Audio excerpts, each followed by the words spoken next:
가까이 있는 것 같습니다. 사람이 상황에 얼른 적응하는 것 같습니다. 마스크를 벗으면 뭔가 얼굴 벗은 것 같고, 여성들도 그렇다더라고요. 맨 얼굴로 나가면 그렇듯이 하나가 막 칸막이만 쳐도 예전에 제가 재건 교회 처음 와서 이 마이크를 들고 막 설교를 했어요. 그랬더니 한 주일학기 어린이가 전수사님 제자리에 서서 설교를 해주세요 이렇게 저한테 얘기를 했던 기억이 있는데, 저는 청소년이나 또 어린이들 설교할 때는 마이크를 들고 막 움직이고 막 그러는데, 이 장년 설교는 가만히 정적으로 서서 이렇게 말씀을 전하는 것이 조금은 어색하지만 어쨌든 여러분, 오늘 저는 여러분들에게 하나님의 지혜가 그 속에라는 제목으로 말씀을 전하도록 하겠습니다. 말씀을 항상 기도하면서 성도들에게 우리 어떤 말씀을 하나님 주실까 새벽마다 간구하면서 그 말씀을 주시면 그 본문을 붙들고 또 씨름을 하게 됩니다. 여러분도 초등학교 때, 저도 초등학교를 시골 부여에서 4학년 때 서울로 미아리로 와서 숭덕 초등학교에 다녔습니다. 학교에서 학교 생활을 아주 시골에서 학교 생활을 하다가 서울에 왔더니 환경이 너무나 많이 달랐던 기억이 있습니다. 학교 앞에, 시골에는 그런 적 없어요. 근데 이 서울에 왔더니 학교 앞에 그 병아리를 파는 그 상인들이 항상 여름이 봄이 되면 있더라고요. 노란 병아리들, 또 메추라기도 있었고 어떤 것 같고 아주 삐약삐약하면서 그 병아리들이 걸어 다니는 그 모습이 얼마나 귀엽고 앙증맞고 예뻤던지, 호주머니에 돈이 있는 아이들은 그 병아리를 꼭 한 마리 두 마리는 사가지고 집에 가져가곤 했습니다. 저도 거기에서 예외되지 않고 또 식물도 좋아하고 동물도 좋아했던 저는 병아리 한 마리를 사서 집에 와서 박스에다가 또 병아리 집을 만들어 주고 또 모이를 주고 또 물통도 넣어주고 이렇게 병아리를 키웠습니다.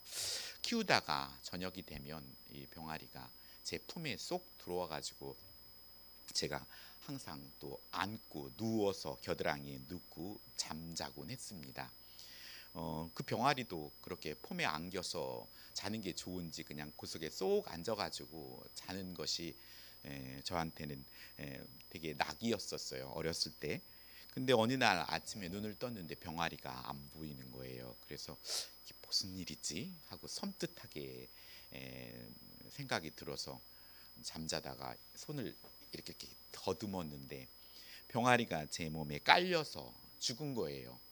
그래서 그래서 정말 많이 속상해하고 어릴 적에 그 병아리를 바깥에 서울은 공터도 없고 그 옛날에 연탄 때는 그 쓰레기통 옆에다가 조그만 그 부분에 땅을 파고 묻어 주었던 기억이 있습니다.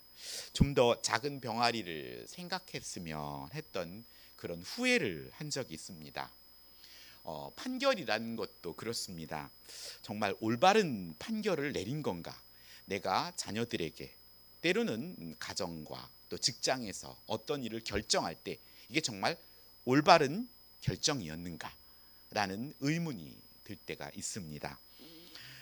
오늘 최근에 서해 공무원이 북한에 의해 피살된 사건이 재조사를 하라고 2년 전과는 완전히 다른 그런 결과가 나오면서 유가족들은 당시 누군가의 지시 때문에 월북 프레임을 만들려고 조작된 수사를 한 것이라고 진상규명을 해달라고 요청했습니다. 당시 군 당국은 첩보와 이 씨에게 도박빚이 있다는 점을 바탕으로 해경은 이 씨가 자진해서 월북해다가 변을 당했다고 그들은 발표했던 것입니다. 차후 어떻게 결론이 날지는 모르지만 이 상황은 2년 전과는 완전히 다른 판결 속에 유가족들의 마음을 헤아려서 어떤 것이 진실인지 꼭 밝혀지기를 바랍니다. 이렇듯이 삶에는 큰 결정이든 작은 결정이든 올바른 정의가 서야 하고 우리를 하나님께서 왕 같은 제사장으로 부름은 우리 속에 우리 하나님의 지혜가 있음을 세상에게 알게 해야 해서 하나님의 자녀의 말과 행동이 세상 사람으로부터 업신여기지 받침을 받지 않도록 인정받아야 한다는 사실입니다. 예수님 믿으니까 뭔가 다르네 라는 말을 들어야지 예수님 믿는 사람은 더해 이런 말을 들어선 안 된다는 것입니다. 하여 세상은 하나님을 두려워하고 거룩한 자를 아는 것이 지혜의 근본임을 우리는 보여줘야 합니다. 그런 사명을 붙들고 있습니다. 어떠한 사명을 붙들고 멀리 나가서 해외에 나가서 하나님의 선교 사역을 하는 선교사님들 뿐만 아니라 여러분의 삶의 그 자리, 가장 첫 번째는 가정일 것이고, 그리고 그 다음에 여러분의 발걸음이 내딛는 곳곳마다 자동차에 기름을 넣는 주유소든 아니면 물건을 사러 가든 슈퍼마켓이든 아니면 여러분이 누군가 친구들과 아니면 누구와 이야기를 하고 밥을 먹고 그 가게에서 사람들을 상대하며 모든 사람을 만나면서 나는 하나님의 자녀야, 그리고 또 더 나아가서 나는 재건교회 다니는 성도야 라는 프라이드가 있어야 한다는 사실입니다. 저는 재건교회에 와서 재건교회 목사라는 것이 되게 자부심을 갖고 있는데, 도리어 재건에 있었던 분들은 그것을 크게 밝혀내지를 않으려는 경향이 있는 것 같던 것을 저는 경험했습니다. 우리의 선배들이 멋진 선배들이었다. 나도 그런 선배처럼 멋진 후배가 될 것이다 라는 마음을 가지고 그렇게 힘있게 살아가는 것입니다. 항상 자신의 존재가 무엇인가를 알고 예수님이 지신 십자가의 도를 아는 것이 지혜이고, 또 영원한 생명을 걷는 길임을 우리는 증거해야 할 책임이 우리에게 있다는 사실입니다. 그것을 잊어버리면 안 됩니다. 오늘 다윗을 이어서 솔로몬은 어린 나이에 왕이 되었습니다. 성경에는 솔로몬의 나이를 추적할 때 여러 가지 있지만 20세냐, 20세 전이냐, 20세 좀 넘어갔느냐. 솔로몬은 한 60세 정도, 40여 년도 정치를 하고 그는 일찍 죽습니다. 근데 백성들은 지금의 어린 솔로몬이 나라를 잘 다스릴 수 있을까? 왜냐하면 그의 아버지 다윗이 워낙 성군이었기 때문에 그를 뒤이은 어린 솔로몬에게는 큰 부담을 가질 수밖에 없었습니다. 그렇기에 사건을 오늘 두 창기가 이 아기가 내 아기다, 산 아기가 내 아기다라는 이 판결은 사람들은 그 사건을 어떻게 풀어가는가에 궁금증을 갖고 있었습니다.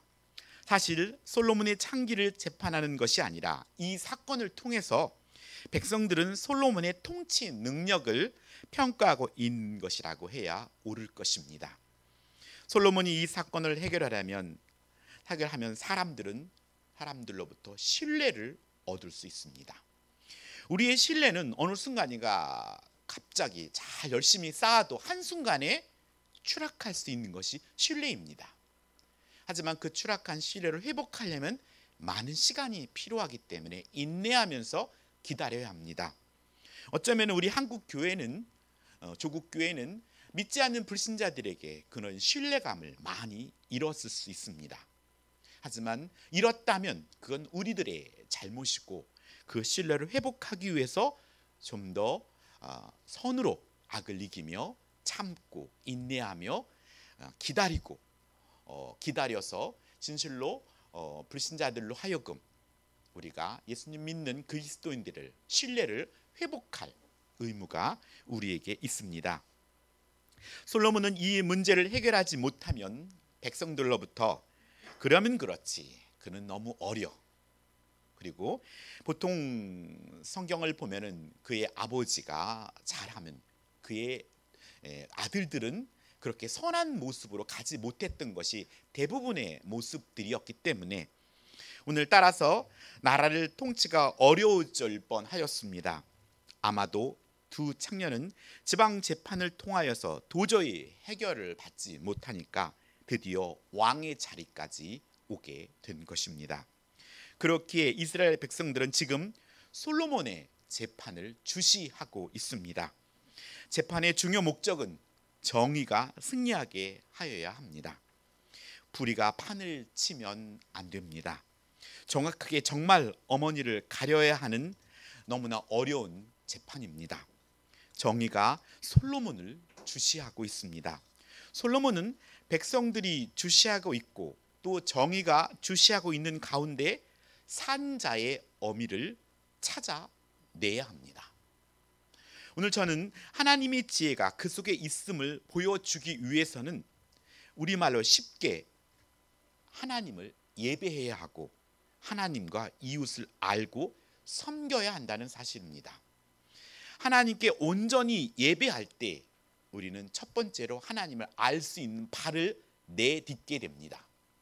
그 예배는 섬기는 교회를 통하여서 온전하게 예배하고 교제를 하고 헌금을 내고 봉사를 하며 이것을 예배라고 합니다. 그냥 인터넷에서 단순히 말씀만 듣는 것을 예배라고 하지 않습니다.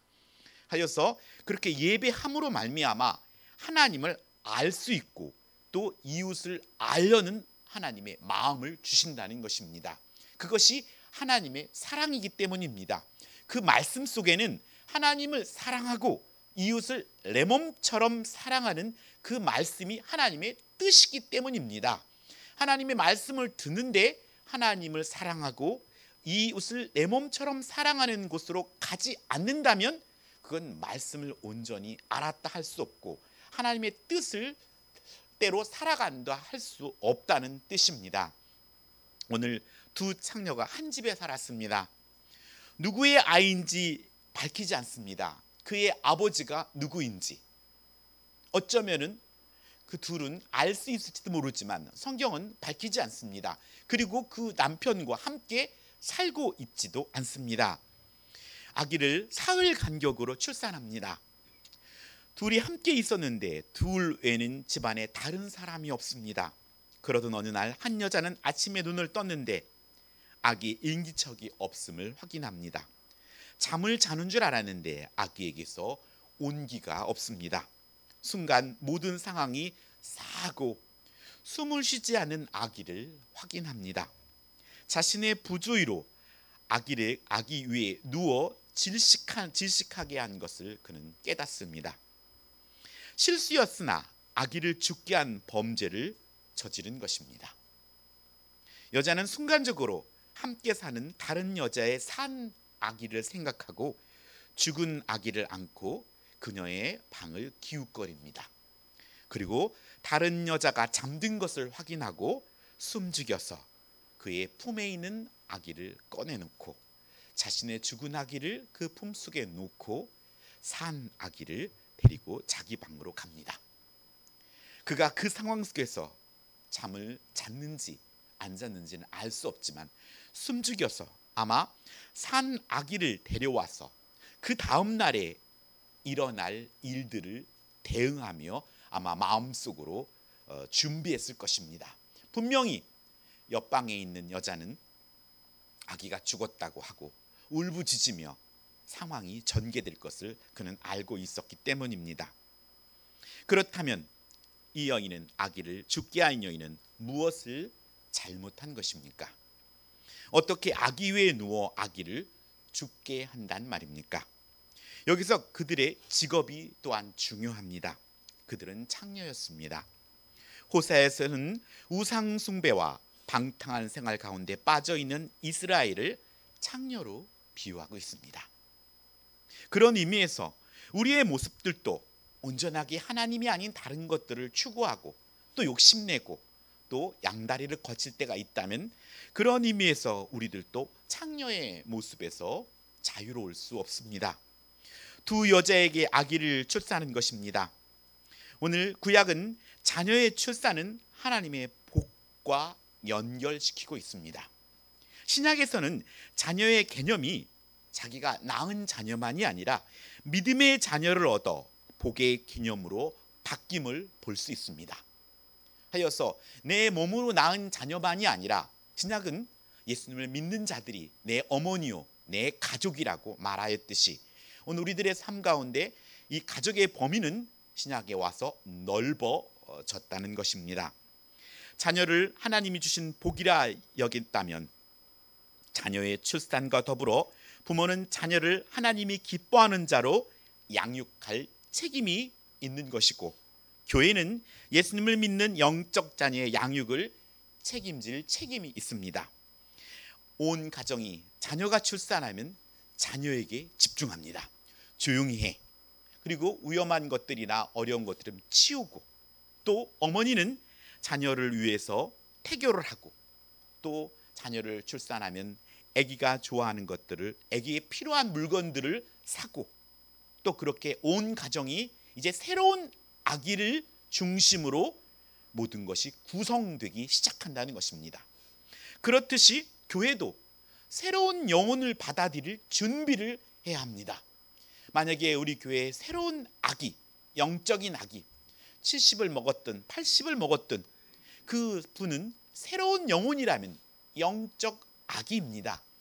그 아기가 우리 교회에 왔을 때 어떻게 그 아기가 편하게 또 안락하게 그가 자라고 살 수 있을지를 고민하고 준비하는 것이 부모가 아기를 잘 케어하고 양육하듯이 교회 또한 그렇게 준비해야 함을 우리는 교훈합니다.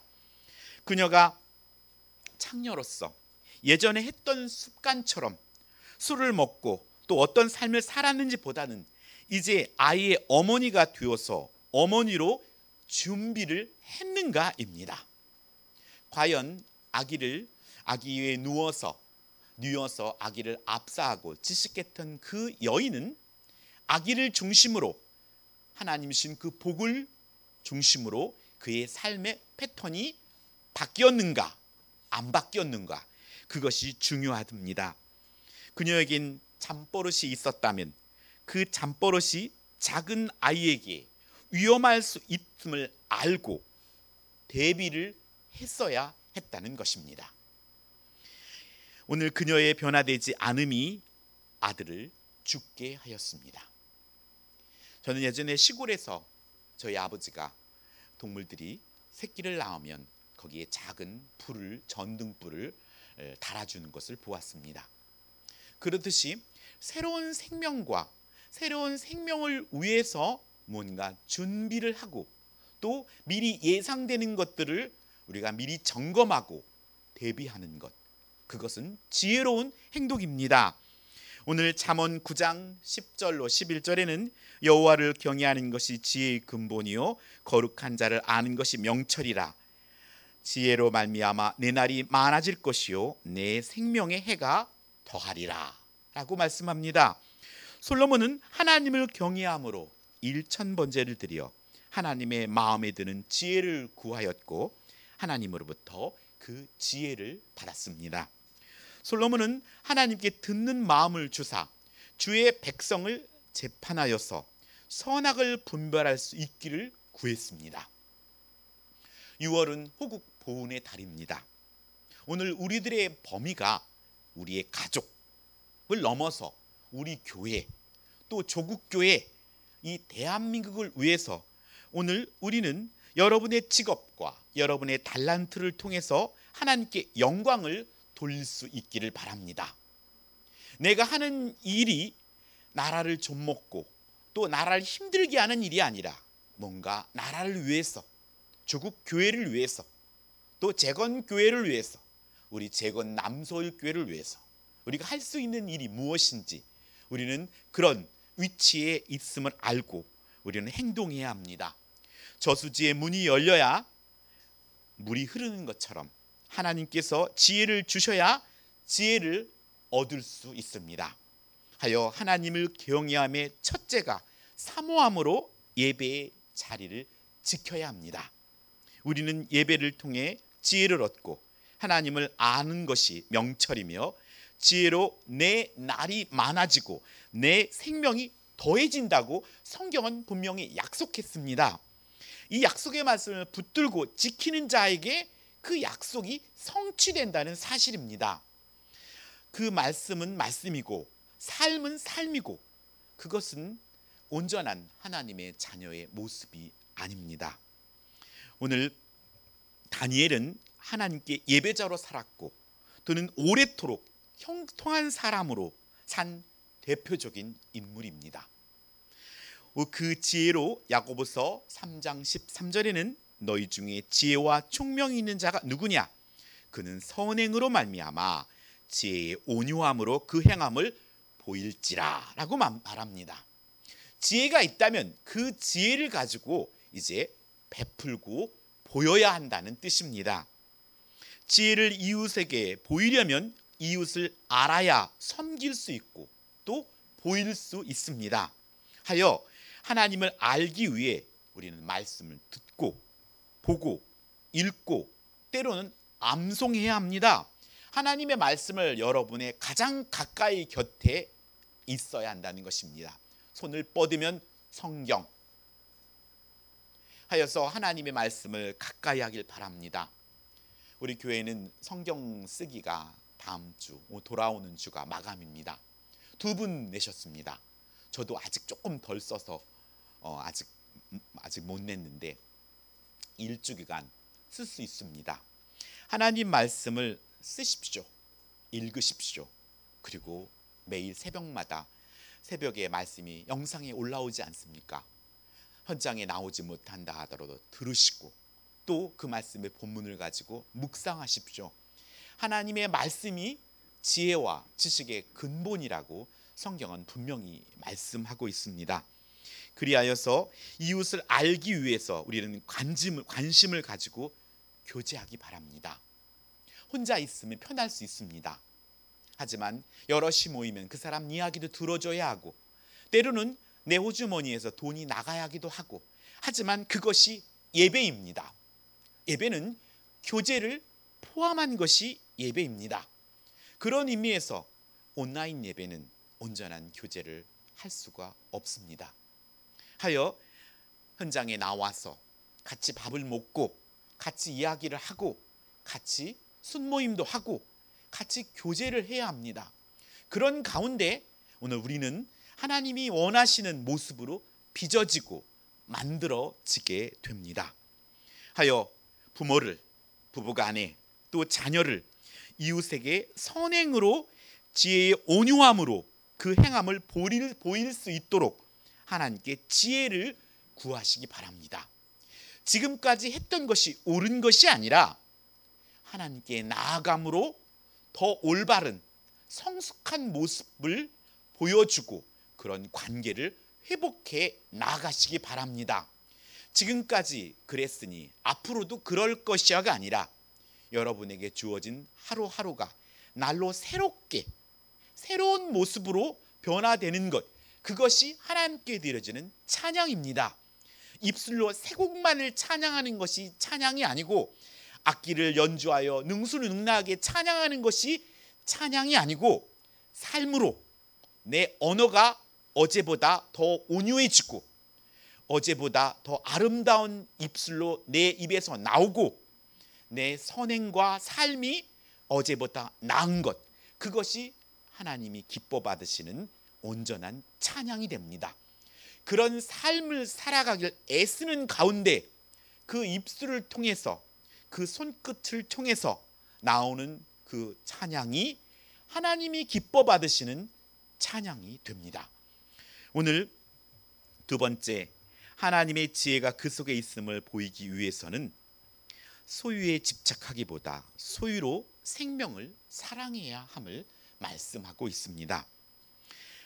자기 아들이 죽은 아들과 바뀐지 모르는 여자는 아침에 아들에게 젖을 먹이려고 일어나 젖을 물리려 하는데 아들의 인기척이 없음에 가슴이 쿵 하고 내려앉는 것을 느낍니다. 밤새 멀쩡하던 아들이 숨을 쉬지 않고 죽은 것을 확인한 여인은 아들을 안고 아마 통곡을 했을 것입니다. 울다가 아기를 살펴보니 자신의 아기가 아닌 것 같아서 자세히 살펴봅니다. 아마 옷을 벗겨봤을 것이고 이리저리 살펴보는데 이 아기는 자신의 아기가 아닌 것입니다. 쌍둥이도 새 쌍둥이도 부모는 정확하게 알 수 있습니다. 남은 다 똑같은데 뭐 형제가 비슷하네, 뭐 외국 사람들은 한국 사람들은 다 비슷하네. 하지만 사랑하는 자는 분명히 알 수 있습니다. 하여서 역시 자기 아들이 아님을 어머니는 확인합니다. 어머니는 자신의 아기가 분명 알고 있습니다. 혹시나 하여 함께 사는 여인에게 가서 아기를 보자고 합니다. 상황은 뭐 비슷하니까. 웬일인지 그 여자는 일찍 일어나 방어 자세를 취합니다. 왜 그러냐고 다짜고짜 묻습니다. 억지로 아기의 모습을 보고 산 아기가 자기 아들임을 확인하고 자기 아들을 달라고 합니다. 자기 아기를 달라고 하는 어머니는 강합니다. 하지만 또한 그걸 방어하는 여인 또한 강하였을 것입니다. 아기를 안고 있는 여자는 무슨 소리냐, 무슨 소리를 하는 것이냐, 이 아기는 자신의 아기라고 소리를 지르며 아마 욕을 했을 것입니다. 산 아이의 어머니는 결국 지방 법원을 거치면서 솔로몬의 왕의 법정까지 오게 된 것입니다. 그들의 쟁론이 얼마나 한치의 양보함도 없었기 때문에 지금 왕의 자리까지 오게 된 겁니다. 두 사람과 아마 하나님은 알겠지만 사람들은 누구의 이야기가 진실인지 알 수가 없습니다.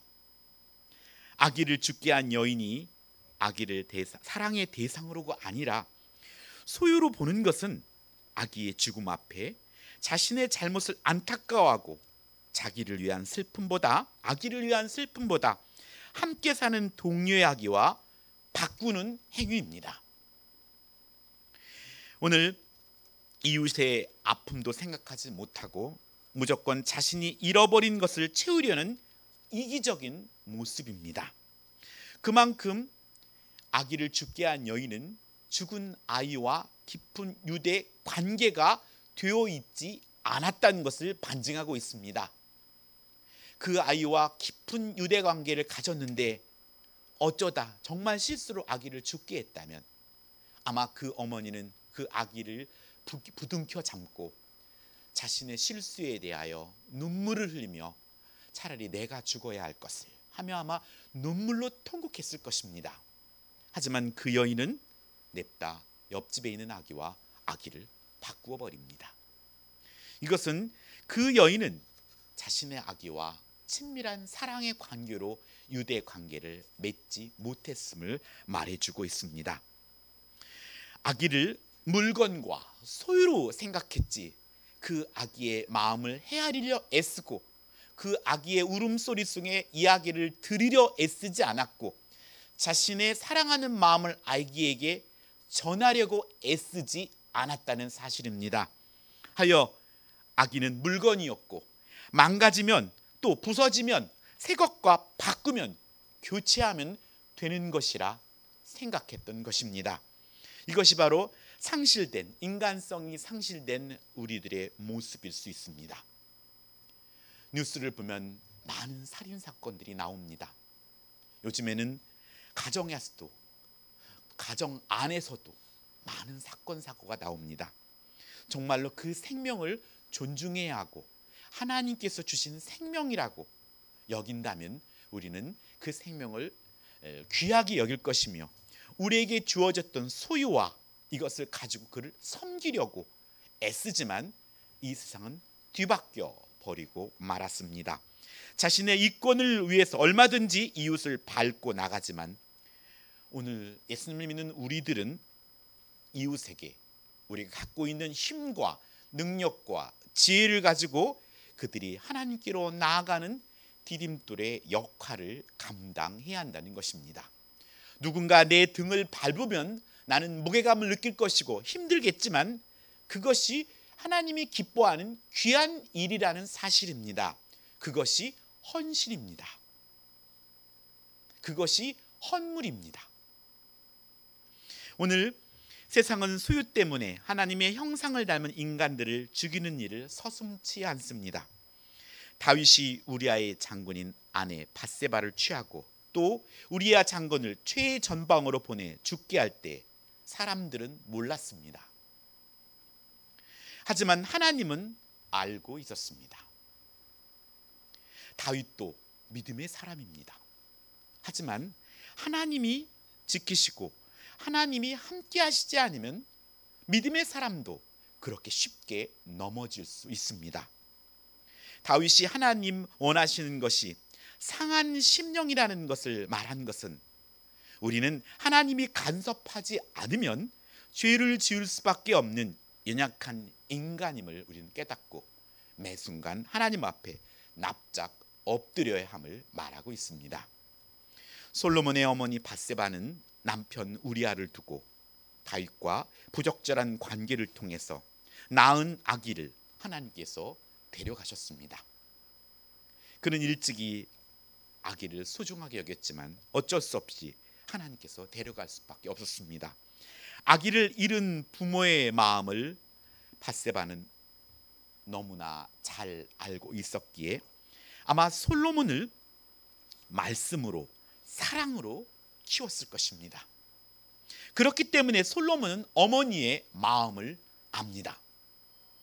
어머니의 마음을 알았기에 그는 어머니의 마음으로 지혜로운 판결을 내릴 수 있었던 것입니다.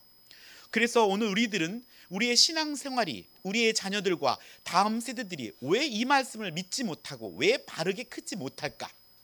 그 모습은 어쩌면 우리들의 모습을 통하여서 우리 자녀들에게 건강한 영적인 모습을 형성하는 데 있어서 장애를 일으킬 수 있었다는 것입니다. 그래서 그 모습, 또 그래서 우리는 조상들의 죄악을 위해 기도해야 하고 또 우리의 지체들과 우리 교회의 모든 죄악들을 우리가 회개하며 주 앞에 나아가야 합니다. 하여서 모든 공동체들이 함께 회복되어질 때 우리 나라는 우리 교회는 건강해질 수 있다는 사실입니다. 하여 오늘 솔로몬을 하나님께서는 여디디야라고 사랑을 입은 자라는 별명을 비춰줍니다. 이렇듯이 솔로몬 바로 앞에 있었던 아기가 죽고 밧세바와 다윗과 또 솔로몬 그 가정의 자녀를 양육하고 키워내는 그 모습이 하나님 보시기에 사랑스러웠다는 것입니다. 인정했다는 것입니다. 오늘 연약함을 회개하고 돌이키면 우리의 아픔은 아픔으로 끝나지 않고 아픔을 지혜로 승화시켜서 하나님께서 우리를 성령님은 하나님께로 그를 밀어주신다는 사실입니다. 성경은 하나님을 사랑하고 이웃을 내 몸처럼 사랑하라 말씀합니다. 하나님을 사랑하고 또 하나님으로부터 받은 소유로 이웃을 내 몸처럼 사랑하기를 예수님의 이름으로 축복합니다. 오늘 세 번째로 하나님의 지혜가 그 속에 있음은 사랑함으로 생명을 포기할 수 있음을 보여줘야 합니다. 여러분은 살아가면서 내가 사랑함으로 내 목숨과 바꿀 수 있겠다 하는 그런 사랑을 해보셨습니까? 그런 사랑을 해봐야 합니다. 내가 내 사랑하는 아내 될 사람을, 남편 될 사람을 위해서, 내 자녀를 위해서 내가 내 생명을 내놓을 수 있겠다. 우리 하나님께서 그렇게 하시지 않았습니까? 오늘 두 여인은 알고 있습니다. 누가 거짓말하고 있는지. 그리고 하나님은 아십니다. 지금이야 친자 확인이 유전자 검사를 통해 바뀔 수 있지만 출산한 지 사흘 간격이고 아무도 증인이 되어주지 못하는 상황 속에서 정의가 세워져야 하는 기로에 서 있습니다. 그들이 왕의 재판까지 갔다는 것은 둘 중 한 사람은 위증죄로 죽음을 면치 못하는 상황입니다. 왕 앞에 섰습니다. 누군가는 거짓말을 하고 있는 것입니다.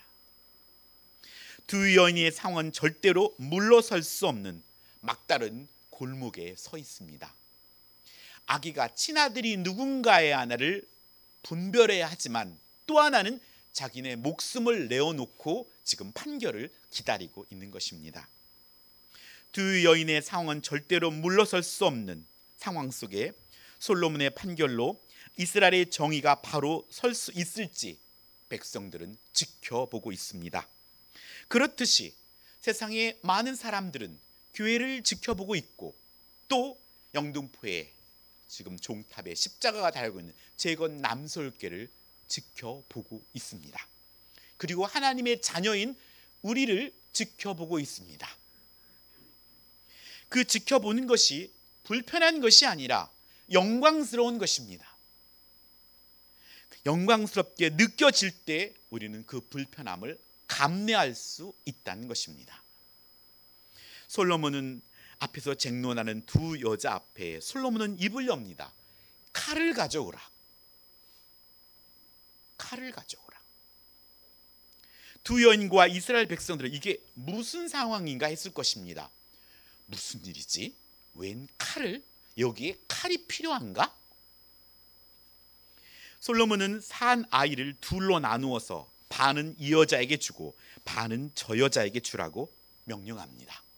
아마 요새 말로 헐 했을 겁니다. 아마. 무슨 소리야? 산 아기를 나누라고? 솔로몬의 칼은 아주 역설적입니다. 그것은 거짓말하는 여인이 생명을 물건으로 생각하는 관점에서 명하는 판결이었기 때문입니다. 오늘 아기를 죽게 한 여인은 소유요, 물건으로 생각했는데 솔로몬은 그것을 나누라는 것입니다. 죽어 있는 것이야 나눠서 줄 수 있습니다. 죽어 있는 물건이야 똑같이 나누어 주면 됩니다.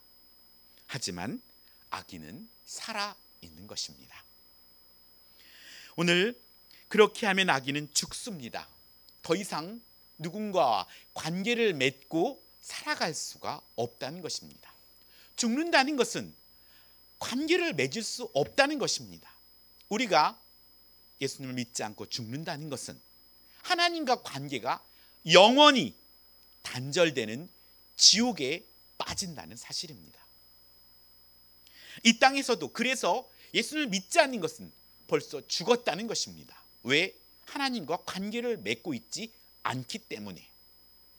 집에서 내가 누구의 아들이고 딸인데 어머니와 아버지와 한마디도 말도 않는다는 것은 그건 가족이라고 할 수가 없습니다. 무언가 배가 고프면 엄마 배고파, 아파, 뭔가 관계가 이루어지기 때문에 가족인 것입니다. 교회가 가족인 것은 누가 안 왔으면, 누가 아프면, 누가 좋으면, 기쁜 일이 생기면 기뻐하고 즐거워하고 서로 관계를 가질 수 있는 것이 가족입니다. 이렇듯이 여기에 두 여인의 결정이 나타납니다. 산 아이의 어머니는 26절에 그 산 아들의 어머니 되는 여자가 그 아들을 위하여 마음이 불붙는 것 같아서 왕께 아뢰되 청하건대 내 주여 산 아기를 그에게 주시고 아무쪼록 죽이지 마소서. 쉽게 말하면 진짜 엄마는 왕의 말에 반기를 드는 겁니다. 안 됩니다. 안 됩니다. 세상이 여러분에게 하나님이 기뻐하지 않는 일을 요구할 때 안 됩니다. 차라리 저를 죽이세요. 이 말입니다. 자신의 생명을 포기함으로 자녀를 잘 살리고 자신의 위중죄로 죽어도 좋다는 것입니다. 세상에 많은 사람들의 진짜 사랑이 있느냐라고 반문할 때 예수님 믿는 우리들은 진짜 사랑이 있다라는 것을 보여줘야 한다는 사실입니다. 나는 사랑을 위해서 죽을 수 있어. 이런 우리가 되어야 한다는 것입니다. 솔로몬은 아들을 향한 어머니의 불붙는 마음의 소리를 듣습니다. 이것이 지혜입니다. 한나는 아들이 없어 음식을 먹지 않고 슬픔 중에 하나님께 기도하다가 아들을 주시면 하나님께 드리겠다고 서원했습니다. 세상에 진짜 사랑이 있음을 우리는 보여줘야 합니다. 하지만 가짜 여인은 내 것도 되게 말고 내 것도 되게 말고 나눠달라 말합니다. 이제 더 이상 판결을 미룰 필요가 없습니다. 듣고 있는 백성들은 아하, 누가 진짜 어머니다. 벌써 답이 나온 것입니다. 하여 산 아이를 저 여자에게 주고 결코 아기를 죽이지 마라. 그의 어머니라. 사랑의 위기에 사랑은 위기 속에서 어둠을 뚫고 빛을 발합니다. 하나님이 세상을 이처럼 사랑하사 독생자를 주셨으니 이는 저를 믿는 자마다 멸망치 않고 영생을 얻게 하려 하심이라. 이 귀한 사랑이 있습니다. 그래서 우리가 구원받은 것입니다. 아브라함이 이삭을 바치려 할 때 높이 든 칼처럼 하나님의 높이 든 그 칼이 우리를 위해 아들을 십자가에서 죽이심으로 죗값을 지불하게 하셨다는 것입니다. 그래서 그 십자가를 보면 그 산 아이의 마음이 불붙는 것 같이 사랑 때문에 자녀를 포기하더라도 자녀를 살리고 자기의 생명을 포기할 수 있었음을 우리는 보여줘야 합니다. 그래서 우리가 정말 성령에 충만할 때는 십자가를 보면서 눈물을 흘리지 않습니까? 그래, 그 십자가 주님의 사랑의 확증이고 나 같은 사람을 위해서 어떻게 주님이 하나님이 아들을 십자가에서 아들을 죽게 했단 말인가. 오늘 짝퉁이 진짜처럼 행동하는 시대에 우리는 살고 있습니다. 어떤 게 진실인가?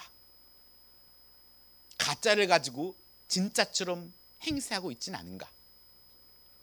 하나님 앞에 서면 진짜와 가짜를 온전히 판결되게 됩니다. 지혜는 하나님께로부터 옵니다. 솔로몬의 지혜가 아니라 하나님의 지혜라고 불러야 합니다. 세상에 믿지 않는 자들은 솔로몬의 지혜라고 하지 하나님의 지혜라고 하지 않더라고요. 분명히 하나님의 지혜입니다. 우리들도 솔로몬처럼 지혜로운 행동과 지혜로운 말을 하고 있고 할 수 있습니다.